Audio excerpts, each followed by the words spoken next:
بسم اللہ الرحمن الرحیم۔ میں ایک بات کہنے جا رہا ہوں، شاید آپ کے لیے بھی مشکل نہ ہو جائے۔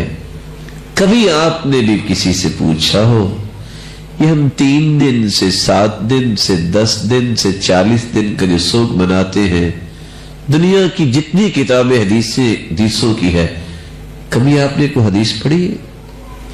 ایک روایت، یہ کناتے، یہ تمبو اور نہ جانے کیا کچھ اہتمام کیا جاتا ہے، اور وہاں بیٹھ کے سیاست، وہاں بیٹھ کے تانے، وہاں بیٹھ کے جھوٹ، اور حکم یہ ہے کہ تم تعزیت کرو جس کا فائدہ ہے۔ من عز اخاہ المسلم، جو کسی مسلمان کی وفات پہ تعزیت کرتا ہے، اللہ اس کو قیامت کے دن جنت میں خلت فاقرہ سے نوازیں گے۔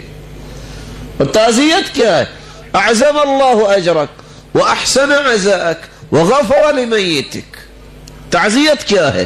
ان للہ ما اخذ وله ما اعطى وكل شيء اجل مسمى فلتصبر ولتحتسب۔ بھائی اللہ کا مال تھا، اللہ لے گیا ہے، ہر چیز کا ایک وقت مقرر ہے، تم بس صبر کرو میرے بھائی اور اجر کی امید رکھو۔ کہاں گئی وہ روایت؟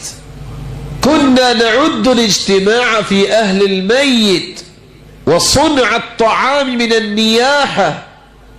میت کے گھر جمع ہونا، کھانے پکانا، یہ وہ نوحہ ہے جو اسلام سے پہلے تھا، اسلام نے آ کے منع کر دیا۔ کہاں سے آیا تھی؟ ایک روایت کہیں گے، دیکھیں روایت ہے، لا تحد المرأة الا 3 ایام، لا تحد المرأة فوق 3 الا على زوجها۔ عورت جو ہے وہ احداد نہ کرے 3 دن سے زیادہ سوائے اپنے خامن پہ۔ خامن جب فوت ہو تو 4 مہینے 10 دن عدت گزارتی ہے، زیب و زینت اختیار نہیں کرتی۔ احداد کا معنی جو صحیح بخاری کی روایت بھی ہے، ابن حجر کیا کہتے ہیں؟ ترک الزینہ۔ وہاں کھانے پکانے کا کہاں سے تذکرہ ہے؟ اور آج کل ایک لفظ بولا جاتا ہے، کیا کہتے ہیں جی؟ بھورے پہ بیٹھنا۔ کہاں سے آیا؟ ناراض نہ ہوئیے گا، نیا مسئلہ ہے، پوچھئے گا ضرور کہاں لکھا ہے۔ منہج کتاب و سنت ہے آپ کا۔ یہ تعزیتی ریفرنس کیسے ہم منعقد کرتے ہیں؟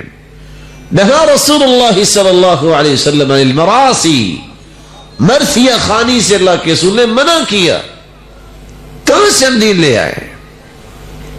حق یہ ہے جنازے میں شریک ہونا چاہیے، تڑپ ہو، خواہش ہو، 2 احد پہاڑ جتنی نیکیاں لینی ہے جب جنازہ بھی پڑھیں گے اور دفنانے کے بعد آپ واپس آئیں گے۔ اگر اکیلا جنازہ بھی پڑھ لیا تو مسلمان کا حق ہے جو ادا ہو گیا، ادھر حق ادا ہوا، ادھر 1 احد پہاڑ جتنی نیکیاں نامہ اعمال میں ڈپازٹ ہو گئی۔ اس نیت سے کبھی جنازہ نہ پڑھیں، میں نہ گیا تو ناراض ہو جائیں گے، کچھ نہیں ملے گا۔ اس نیت سے کبھی جنازہ نہ پڑھیں، میری حاضری بڑی ضروری ہے۔ تیری حاضری ضروری نہیں میرے بھائی، تیری نیت کا خلوص ضروری ہے۔ اپنے آپ کو لائن پہ لاؤ۔ ایک بندہ حاضری بھی دے دے، ایک بندہ وہاں چلا بھی جائے اور واپس آئے اور محروم واپس آئے، اس سے بڑا بھی کوئی ناکام انسان ہے؟ نیت کرو یہ مسلمان بھائی کا حق ہے، اور اس کے بدلے میرا رب مجھے 1 احد پہاڑ جتنی نیکیاں دینے والا ہے۔ اس غرض سے انسان کو جانا چاہیے۔